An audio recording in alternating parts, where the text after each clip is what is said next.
welcome to Atop the Fourth Wall, where bad comics burn. And welcome back, my friends, to Secret Origins Month 3.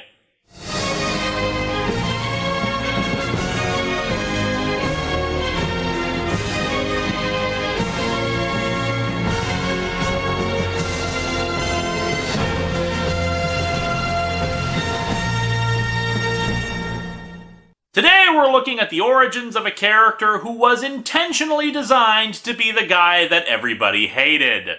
Iron Man. The majority of my viewership tends to be pretty young people around my age, with outliers being teenagers or people in their 30s to 40s. Most of you grew up in the late 80s or early 90s along with me. We live in a different age than our parents and grandparents, different methods of communications, different ideals, and frankly, an overall different way of life. I'm not a sociologist, but basically I think these days we live in a post-9/11 society focused around the threat of terrorism and the fears of freedoms being curtailed in the hopes of security. Sure, we still have a large percentage of the population who protest or organize movements against the power corporations tend to wield for good or for ill, but it's hard to call it a counterculture movement in the way the 60s had it, and just how many friggin' young people were engaged in it.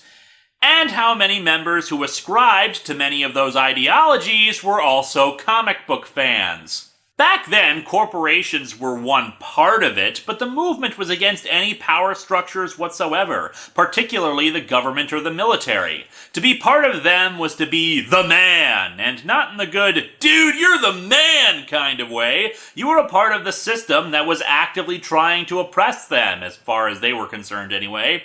And when superheroes actively bucked at authority by taking the law into their own hands, or represented a demographic that was hated and feared, naturally, superheroes were identifiable to young people, especially if they felt they were being oppressed. That fear of oppression was not entirely unfounded when Hollywood actually possessed a literal list of people who were not allowed to work in the entertainment industry because of their political affiliations, or when Congress was holding hearings about concerns that Batman and Robin lived a sinful lifestyle that was destroying America's youth, forcing the comic book industry to impose their own censorship group, the now defunct Comics Code Authority. Where am I going with all of this? Well, in 1963, Stan Lee came up with the idea of creating a hero who represented everything that the young readership hated, and then make those readers sympathize with him. Stan Lee, the original troll. It's admittedly a tricky idea to begin with anyway. For example, you'll recall that we've looked at plenty of comics featuring characters that are supposed to be feminists, and missing the point entirely, primarily because the writers and artists are not feminists themselves, know nothing of feminist philosophy, and assume that feminism just means women who hate men but aren't necessarily lesbians. Except when they are, because drawing lesbians is hot. Stan Lee was not rich, was not an active member of the military, and was not an industrialist. And as we've mentioned before, he's written Spider-Man comics where Spidey was supportive of the counterculture movement, so chances are he wasn't exactly sympathetic to this character's alignment to begin with. This could have easily created a character who was more caricature than real life. Still, great writers can overcome these kinds of things and understand an opposing viewpoint even if they disagree with it. I should also point out that although the initial idea was Lee, it was developed along with his younger brother Larry Lieber and artists Jack Kirby and Don Heck. Lee had intended to write the book himself, but deadlines on other works forced him to give it to Larry to handle. So let's dig into Tales of Suspense number 39 and see how they pulled this off.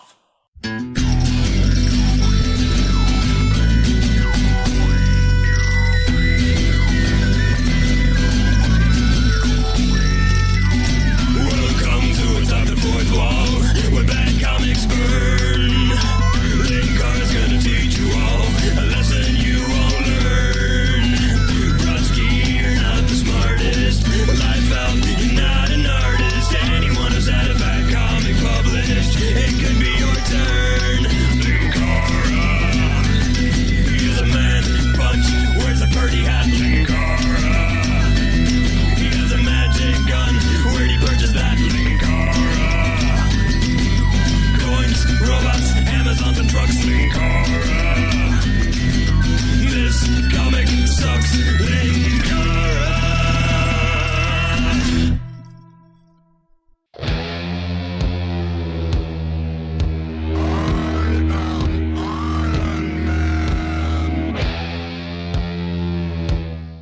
Jack Kirby drew the cover of the book and thus also designed the original look for Iron Man, which kind of makes him look like he has a silver jack-o'-lantern face.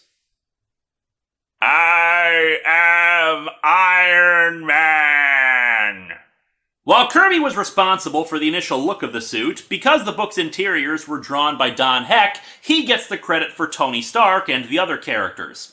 The cover itself is not exactly great in my mind. In theory, this could work for a comic's interiors, but the 3 panels on the side with the various parts of the Iron Man suit being pulled off don't exactly work for building suspense. The idea is to build wonder about what this thing is, except we have the finished look of the guy right there, where our eyes are drawn instantly to on the cover. As a result, we're looking at the order here backwards. Who or what is the newest, most breathtaking, most sensational superhero of all? Email this address to cast your votes now.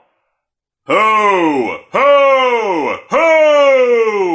I think this season of Doctor Who needs to be a bit more subtle about pushing the whole show title thing. He lives, he walks, he conquers. You know, he does kind of look like Lord Vice, the old buckethead.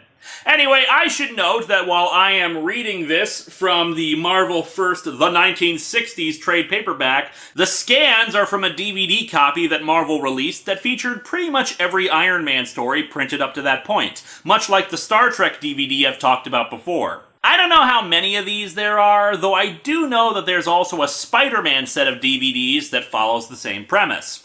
We open on a splash page featuring Iron Man in his original bulky robotic form, parting the Red Sea, I guess.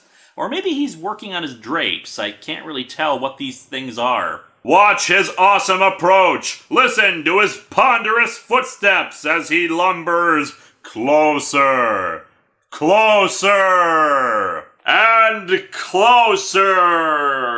And I really oversold this whole walking thing, didn't I? It's really taking his sweet time getting here. Anyone want to order a pizza? For today, you are destined to encounter the invincible Iron Man. Oh, yeah, sure, they say he's invincible now, but wait until they try to offer you the extended warranty. We truly open in a secluded area somewhere in the U.S. defense perimeter. Well, that's nice and specific. There stands a closely guarded building, the laboratory of Anthony Stark. Oh yeah, I mean, look how well guarded it is. We got like one guy right there. Boy, that guy Stark must really rate to get a 24-hour guard. Wait, that one guard has to stand there for 24 hours? When does he eat? He rates all right. The commies would give their eye teeth to know what he's working on. Eye teeth? What the hell are eye teeth supposed to be? Oh my god, the Corinthian! We cut inside, where Tony is giving a presentation. Last time we had Iron Man in a comic, people were wondering why I wasn't doing the drunk Tony Stark voice. Well, the thing is that in the Ultimate Universe, Tony Stark is always drinking something, and being drunk was so a part of his character that even a robot duplicate was boozing it up. Mainstream universe Tony Stark, however, actually has had frequent problems with his alcoholism, particularly the classic storyline Demon in a Bottle. As such, it felt kind of insensitive to treat him as a lush in this universe. But since this is the first comic ever with him, and since it takes place before that storyline, bring on drunk Tony Stark! General, you see my tiny transistor increase the power of the small magnet so tremendously that it will open that locked vault. Of course a single transistor can do that. I'm a scientist, you know. The General doesn't buy it, but indeed Stark turns on a tiny little magnet and they see the vault door starting to budge. My tiny transistors are so powerful that they can increase force of any device 1,000-fold. And 1,000-fold is like 1,000,000, but not as much. Now do you believe that the transistors I've invented are capable of solving your problem in Vietnam? Brilliant, Stark! We'll pull their belt buckles off and their pants will fall down, embarrassing them into submission. Stark, after what I've just seen, I'm ready to believe anything. I now believe in magic elves that come from the moon. A lengthy caption invites us to start learning more about Tony Stark himself. Anthony Stark, rich, handsome, known as a glamorous playboy, constantly in the company of beautiful, adoring women, catching all sorts of venereal diseases from those women. Yes, Anthony Stark is both a sophisticate and a scientist. Only a science major could go to this many high-class parties. A millionaire playboy, as much at home in a laboratory as in high society. Until he knocked over that beaker full of heavy water and then became the fastest man alive. Our tale really has its beginning halfway around the world, in a South Vietnam jungle, menaced by Wong Chu, the Red Guerrilla Tyrant. Oh, geez, this is gonna get awkward.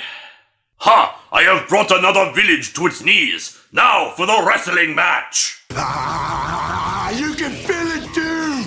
You can feel it! If any prisoner can defeat Wong Chu, I free whole village. Yeah, little known fact, the Vietnam War was actually waged in wrestling bouts. The villagers try to fight the dude, but they're too busy being flipped completely upside down. Ah, you are good, but Wong Chu better! Wong Chu only use predicates and pronouns when feel like it.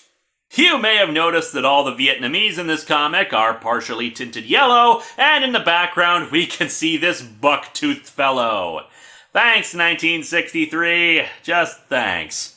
While Wong Chu is basically pillaging, at the outskirts of the jungle, Tony Stark is with the military to provide technical support to their new weapons. Mortars no larger than flashlights and as light as them, too. Oh, yeah, I remember how we totally won the Vietnam War with those and stuff. Well, that and Dr. Manhattan just vaporizing people for the hell of it, anyway. The weapons cause the guerrillas, who are all dressed in very obvious brown clothing, to withdraw. However, Stark, in his drunken stupor, trips on a wire that activates a booby trap, which appears to be a cloud of gas. I guess whatever the hell it was killed the military personnel with Stark, since he's found a few minutes later by the guerrillas. Ah, I see where this is going. Now he's gonna learn their ways and realize he's been fighting on the wrong side the whole time and join forces with the peaceful natives to fight off the invaders. We'll be right back after these commercials. When we return, enjoy another commercial. You'll see. Say, do you like Power Rangers? Uh-huh. Do you like the original songs from the original series that Ron wrote? Uh-huh. Well, did you know that Ron re-recorded all those original songs with modern technology and made them sound badass?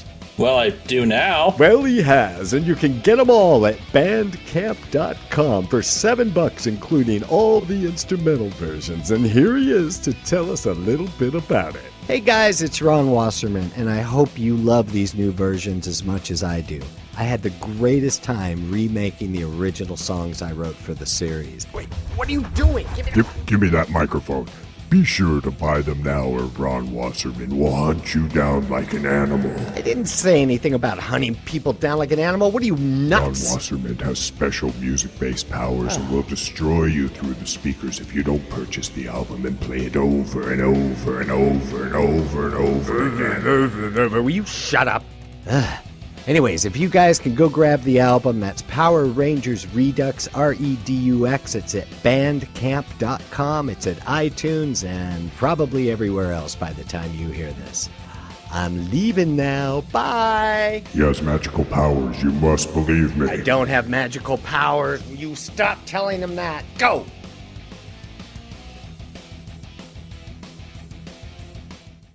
Yankee civilian still alive! Him may be important official of government. I bring him to Wong Chu. Maybe get reward.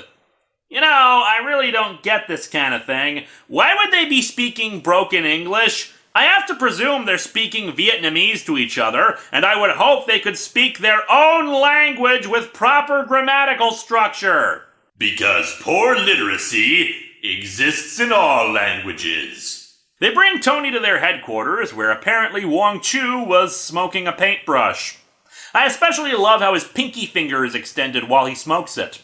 His papers reveal he is famous Yankee weapons inventor. What a very strange name for a man. Do you think the other kids picked on him?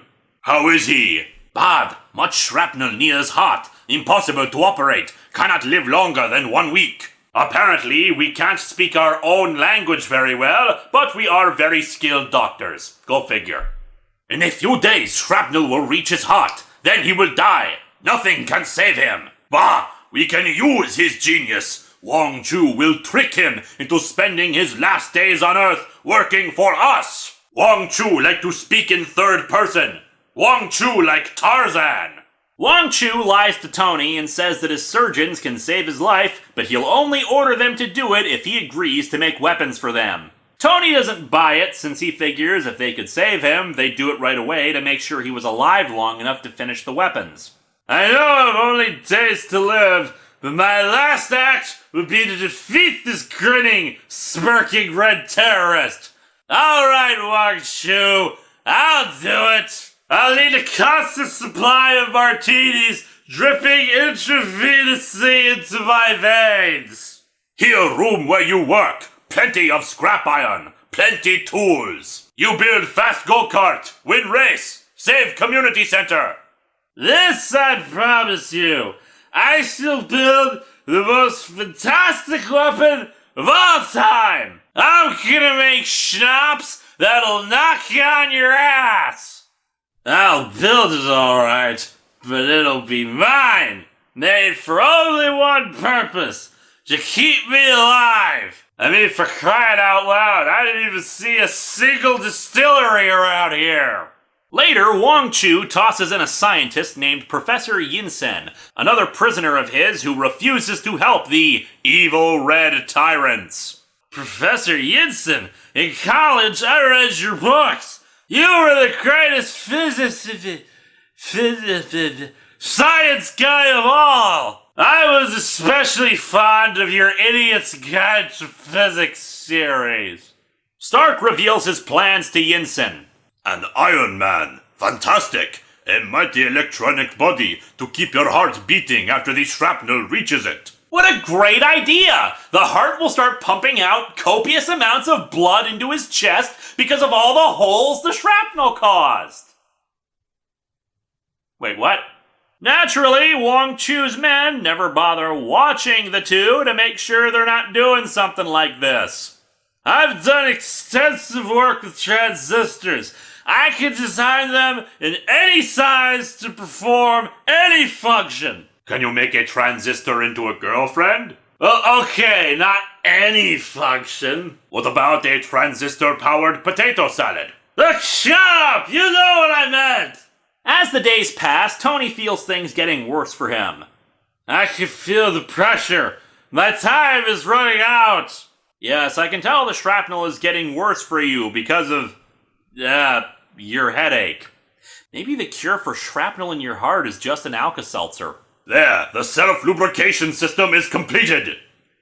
Yeah, I'm not gonna touch that one. He does finish up the work on it, and as long as the iron suit is active, he should be able to keep on living. However, a warning light starts flashing. The warning light we installed. It flashes. Someone is approaching. Yeah, I was gonna ask about that. Did we really need to spend 3 days installing that? Oh, come on. It's not like we were on a time crunch or anything. Oh, wait. Realizing that it must be Wong Chu, Yinsen decides to sacrifice himself to buy Tony enough time to get his body online. He runs out into the corridor and starts screaming, "Death to Wong Chu!" And despite the fact that that's all Yinsen has been talking about since he got here, Wong Chu decides that Yinsen has gone nuts and has him shot down. You will not have died in vain, my friend. I swear it. The Iron Man swears it. The Iron Man swears it. How the hell do I lift this thing up? And thus Iron Man rises and starts walking around in the suit. And the transistor-powered circuits are coordinated with my brainwaves, just as any living human's brain controls his own body. But I'm losing my balance. Oh no, the suit is as drunk as I am! He quickly learns how to start walking around while Wong Chu and his men try to bust down the locked door. Wait, the door locks from the inside? Wong Chu, you didn't have anybody watching them. You put them in a room where they could lock themselves in. Are you good for anything aside from wrestling people? Also, his men suck at breaking down doors, since Tony Stark has time to go into the melancholy phase of his drunkenness. My brain still thinks, my heart still beats, but in order to remain alive, I must spend the rest of my life in this iron prison. This was the idea that Stan Lee had, a guy who represented everything that the young readers hated, but you sympathized with him because he was teetering on the edge of death if he ever removed his chest plate.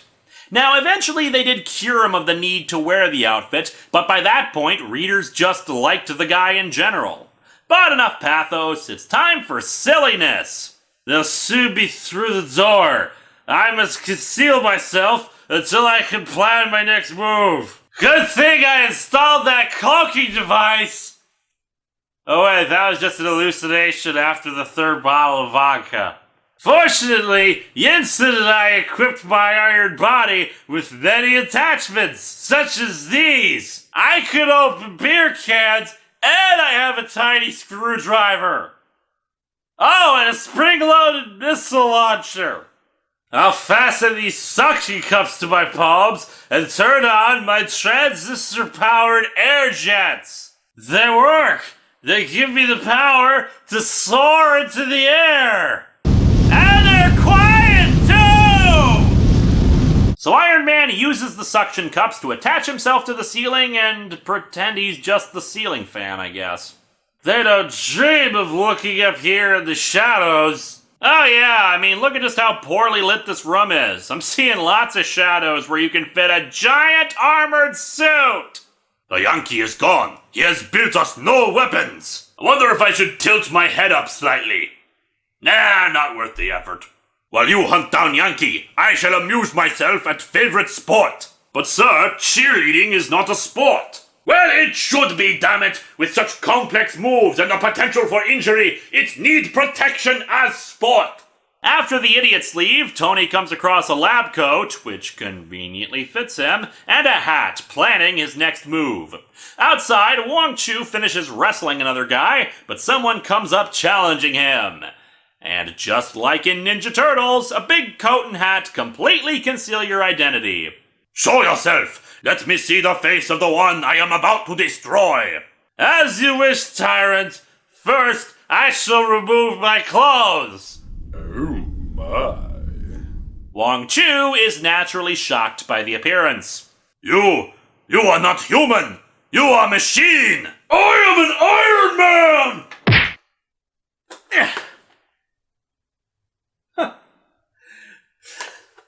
You know, I was expecting something a lot worse after the last time I... No, son of a bitch! With the enhanced strength of the armor, Tony manages to lift up Wong Chu and then cartoonishly spin him around before tossing him away.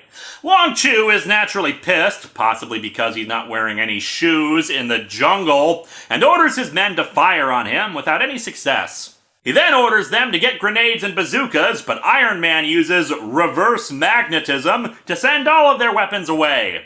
The guerrillas panic and run off, Wong Chu heading for a tower to yell his orders over a loudspeaker.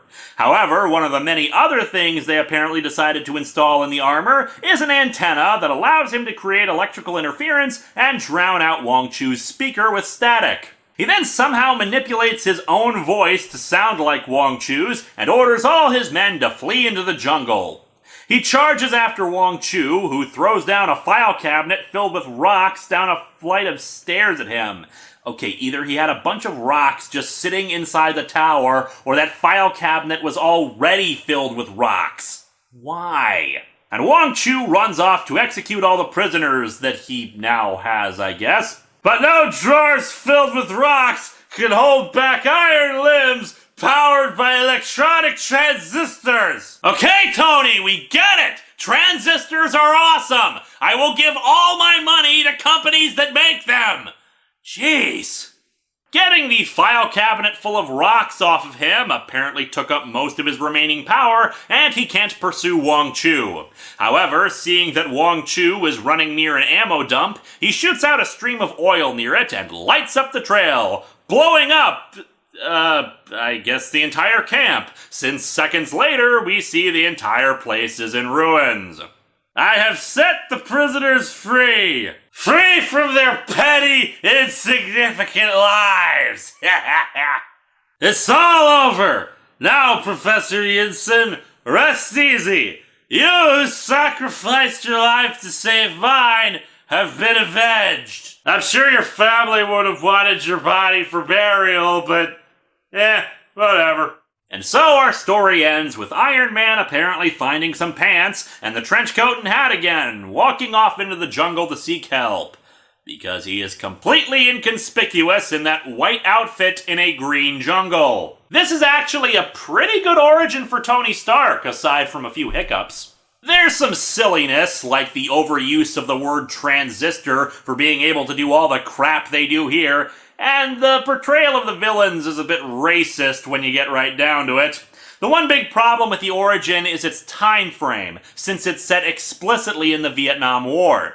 As time has moved on, they've tended to transplant the origin to the next nearest war. For example, I think they've also moved it to the first Gulf War, and, as demonstrated in the Iron Man movie, to the wars in Iraq and Afghanistan. Tony Stark was modeled as kind of being like Howard Hughes, only less, insane, and he does come across as a complete genius with all the stuff they shoved into the suit in such a limited amount of time. There's nothing explicitly evil about Tony, though, which helps make him a likable figure, especially contrasted with the cartoonish villainy of Wong Chu. Next time, we'll be getting into another team origin, though one that's a bit different than what we looked at before, since we'll be dealing with characters who were already established in other books. Why them in this instance? Well... Teen Titans!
Yep, I totally freed those prisoners.